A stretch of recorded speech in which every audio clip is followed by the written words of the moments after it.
Before I get started, I just want to have a little intro here about my experience watching this movie. There were no showtimes at the early screenings they had last weekend at Landmark, which is my preferred movie theater chain. So I had to go to a Cineplex theater near my house, and I was reminded quickly of why I don't go to their theaters, because their seats are cramped. They are often filled with people constantly talking. There was a couple that literally, there was seats all around me they could have sat in, but they reserved their seats right next to me after I had already purchased my ticket. And they were just talking and talking and talking. But thankfully, 20-30 minutes into the movie, it got very absorbing for the whole audience and everybody was silent, so at least that was good. But man, Cineplex is, you need to step your guys' game up. Landmark is way better. I would recommend going to their theaters far more. Garbage day! Huh? No!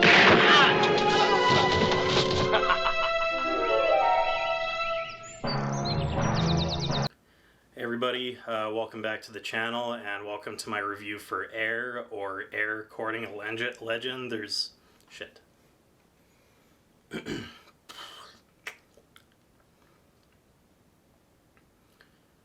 Hello everybody, welcome back to the channel, and welcome to my review for Air, or Air Courting a Legend. There's two titles apparently for this movie. When the title came up on the movie, it was just Air, I believe, so that's just what I'm going to call it. So Air is directed by Ben Affleck, and it stars Matt Damon, Ben Affleck, Jason Bateman, whole cast of Viola Davis. There's a lot of great actors in this film, really all-star cast, and it follows the story of how Nike in the 80s pulled off their legendary deal with Michael Jordan to produce Air Jordan. Now, I was pretty excited to see this film for a couple of reasons. The first being that I really love when Ben Affleck is a director. I love him acting-wise as well. You know, he's one of my favorite Batmans, but besides Batman, he's a really great actor. And other stuff like Good Will Hunting, which he wrote with Matt Damon, you know, too many other things to count, but I really love his directing films like The Town, Gone Baby Gone. I even really liked Live by Night. I know it was kind of thrashed by critics, but I liked it. But The Town, I think, is really... It got lots of great praise when it came out, but it kind of got forgotten, as of late. I feel like nobody talks about that movie, but it's really great. His performance is great in it, and his direction. Really tense crime thriller. So I was excited to see this movie. It was his first directing gig in quite a while, so... But I will say that I'm not super interested in the world of basketball. That being said, you know, anything can be interesting if you have a great script, and this movie does have a great script. The other reason I was excited to see this was because I feel like lately, especially during COVID times, the mid-range, mid-budgeted, adult-oriented movie has kind of disappeared from theaters a bit. You know, those types of films kind of go to streaming now because, the only stuff you see come out in, wide release theaters lately are, super big budget, you know, blockbusters, you know, your usual stuff like Marvel or Star Wars, that kind of stuff. Or, a micro-budgeted, horror movie, so, Infinity Pool, which came out earlier this year, which I really loved. I need to do a review for that movie. But anyway, you see, those are the two kind of things you see come out lately, but the mid-budgeted, drama or biopic or whatever, you don't see too many of those out these days. So it was really cool to see this movie get a wide theatrical release. So my overall thoughts on this movie is that I really, really liked it. It's very standard sort of true story formula. You know, you got your event that is super important to whatever story you're telling, and then kind of the different players involved and kind of the trials and tribulations that these characters have to get this thing accomplished. We've seen it done many times before, but you know, the movie is elevated by one, the amazing cast, and two, a really, really entertaining and funny script.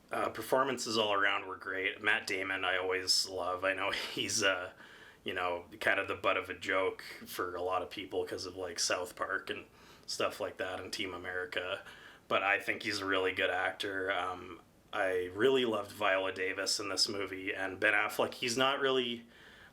He plays Phil Knight, who was like the head of Nike at the time, and I think he still is. I'm not entirely sure, but he plays Phil Knight, and he doesn't have as big a role as you would expect, but you know he's in it enough, and his scenes are super. they're hilarious. I don't want to give anything away. Just some of the like outfits he wears and his whole like kind of attitude about life. I don't know if that's how he is in real life, but if he is, he's a funny guy. So I really enjoyed all of the performances.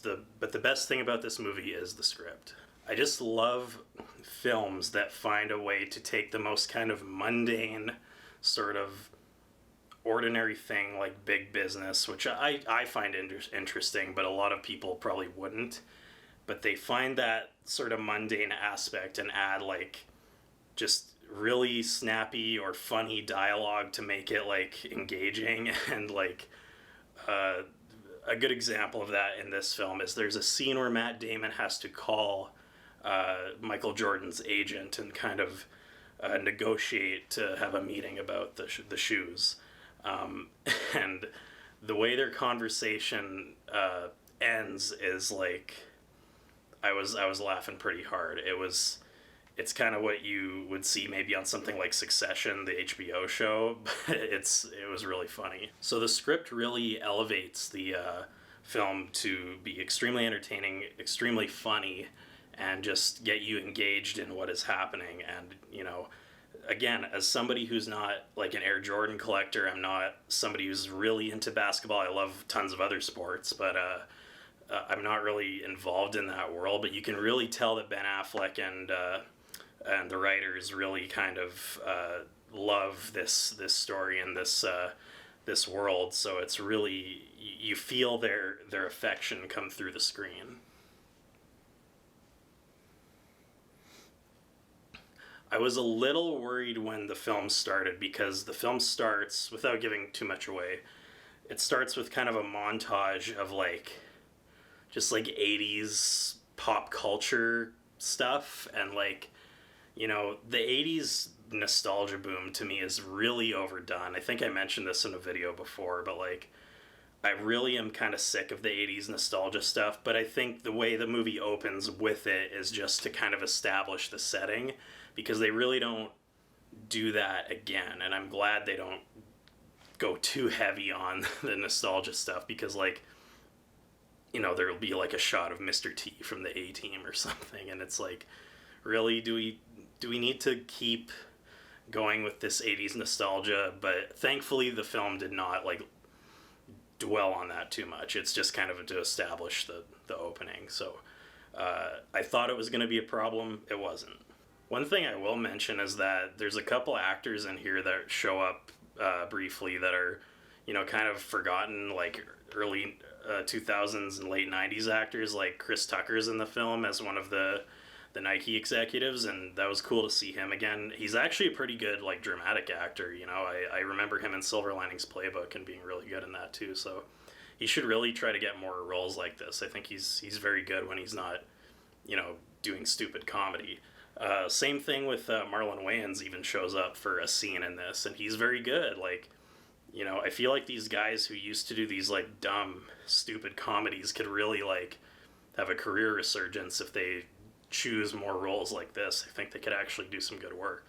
Overall, really, there's not a ton to nitpick or be negative about here. Like I said, the only thing that kind of keeps it from being an amazing movie that I recommend you have to go out and see like right away is just it's kind of your standard, you know, plot structure for this type of movie. You know, it's not gonna knock your socks off with any innovative storytelling, but just the craft and the performances and the script are all really good, and I think that's what makes it worth seeing.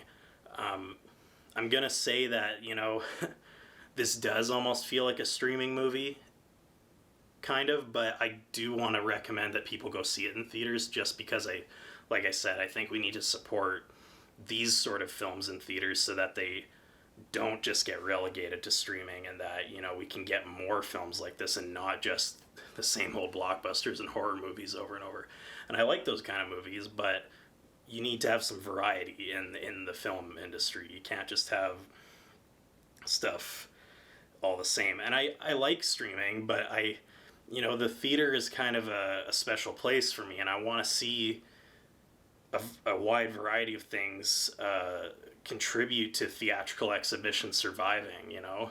I don't want there to be a future where the only thing that you can see in theaters is the latest Disney product, you know? So I would recommend going to see this in theaters. Maybe go for like a matinee or something, not like full price, or full price, like depending on how interested you are in the subject. But if you're kind of on the fence, maybe just go to a matinee. That's what I would recommend. With that being said, I'm going to give my final rating. I'm going to give this one an 8 out of 10. I think it's really, really good.